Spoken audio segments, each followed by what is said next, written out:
Hi everybody, welcome to iBodyTV. Today we're here with Lucy West, fitness model and personal trainer, going to be informing us about cutting.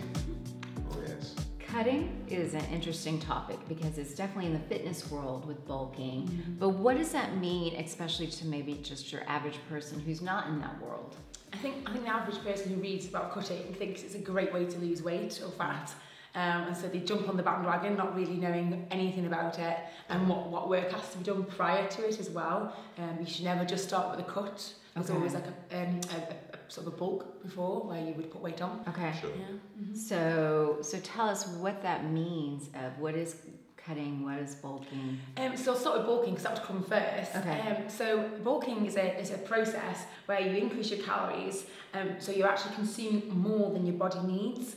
Right. So you will put body fat on, and most people will be like, oh, I don't want to do that. Right. But it's a necessary part of the process, and it comes hand in hand with putting muscle on as well. So you want to put big muscle on, you want to change shape, you want to grow a big booty or better shoulders, you have to put the fat on as well. Right. And you might do that period for 8 months, 10 months, 12 months, even 2 years, sometimes longer. Really? Yeah. Oh, I didn't know that. Yeah, it really depends how much you've got to go, like how much growth you have to do.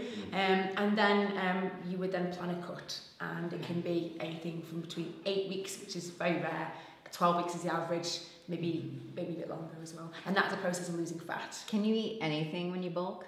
Okay, so this is very, very debatable because some people do, because I know bodybuilders who put on 2 or 3 stone their off season, or bulking season. It's also known as off season, and they'll eat anything they want, and you wouldn't even tell they lift weights or work in fitness because it just looked like an overweight person. With myself, with working in the fitness industry as a fitness model, I can't afford to go completely mad. Although when you cut and to what you eat now, it's completely different, and so it just feel like Christmas Day every day. Okay, interesting. So there is like a science between increasing your calories so that your body, it's almost like tricking your body, isn't it? To, metabolism. Yeah, with bulking, you are increasing your calories, and your metabolism does benefit. It goes through the roof, especially if you do it gradually, increasing calories. Right. Because then you won't put on as much body fat, your metabolism will still climb. Sure. Yeah, and so your body's like a furnace then, and eating high calories, eating regularly. So when you start your cuts, you've got a better starting point to lose body fat because you're eating really nice high calories. Okay, and so like regular people might do crash diets, that's different. That's very different, yeah. Yeah, how is that different? Yeah. Well, I guess a crash diet is a sudden drop of calories. With a cut, it's a slow drop of calories and it's planned. Crash diet, obviously, you would just literally drop your calories really low and try and maintain it for a week, maybe 2 weeks if you're lucky. Maybe 2 days. And it's not a very healthy way of losing weight at all, and cutting is more healthy, but the last few weeks of a cutting diet generally it means a lot of low calories.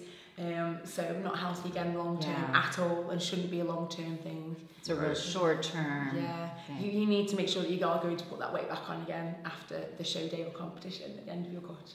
That makes sense. Okay. So it's interesting. So we actually went to a fitness event, and at the event we asked all kinds of questions. Got all kinds of answers from experts, from the public, bulking, cutting. But specifically, we've got here a video of some of the responses we had of people who are talking about cutting and what are they using to replace unhealthy foods? What are healthy alternatives? So I want us to all take a look and then see what we think. Yeah, let's have a look. All right.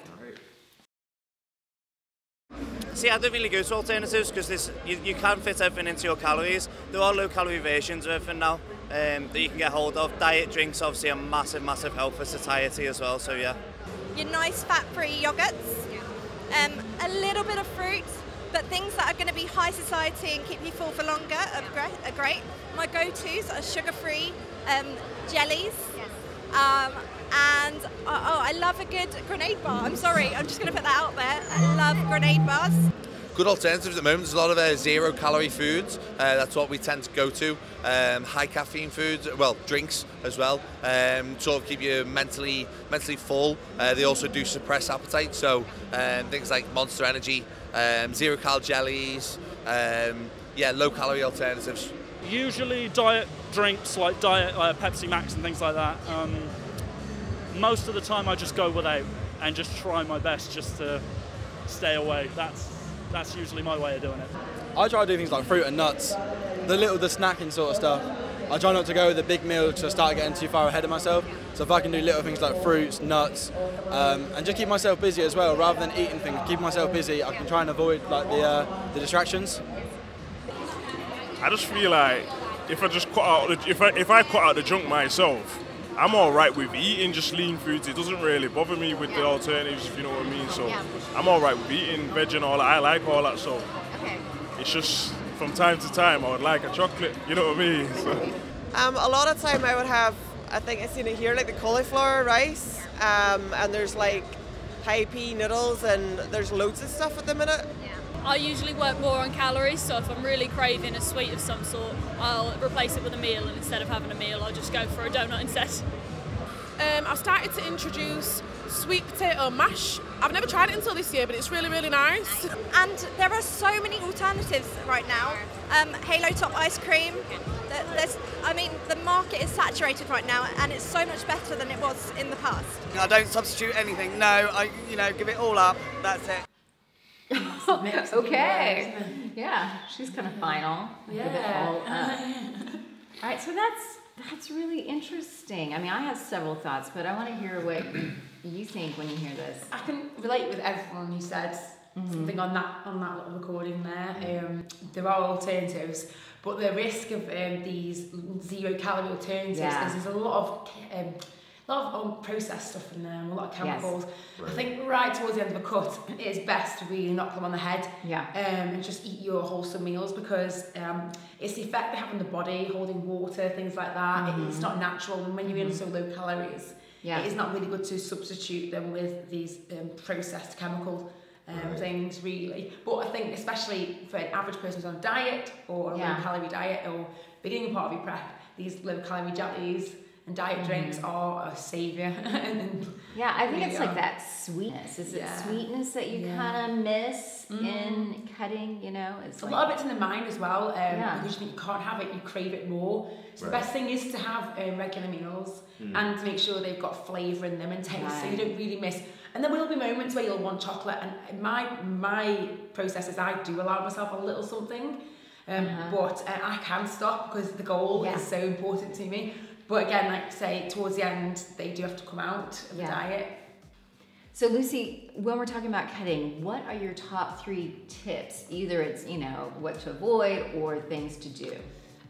Okay, so if you are cutting for the first time, my first tip would be to get someone to do it for you who knows what they're doing. Okay, because they will have a subjective point on what you're eating. So a professional. Professional prep coach, something like that. Because when you're cutting, especially when you start to go to low calories, your mindset is just can be out of this world. Like you can think, oh my God, I'm not getting anywhere. I look like this, I look like that. Whereas if you're just following what someone tells you to do and they know what they're doing, you just got to trust them, and they will take the questioning out of it for you. So tip number 1 is definitely to get someone to do it for you. Second tip, if you're going to do it yourself, is to eat regularly. Cutting doesn't mean missing meals. You still need to eat minimum 5 meals a day. Ideally, you're going to cut 7 meals a day, because they're not going to be as satisfying maybe as a meal. So splitting them out, having more meals is a good idea. So eating right up to going to bed. And keeping your blood sugar level. That's it. And the third and final tip is to plan your cut. If you're not going to again use anybody, plan your beginning, plan your end, and really try not to go past that point. If you haven't got to where you wanted to get to by the end of your cut, you might need to reevaluate where you started and whether you're ready for a cut. Because a lot of people aren't ready for cuts when they start them. That's great. Great stuff. Thanks so much. Thanks, Lucy. Okay.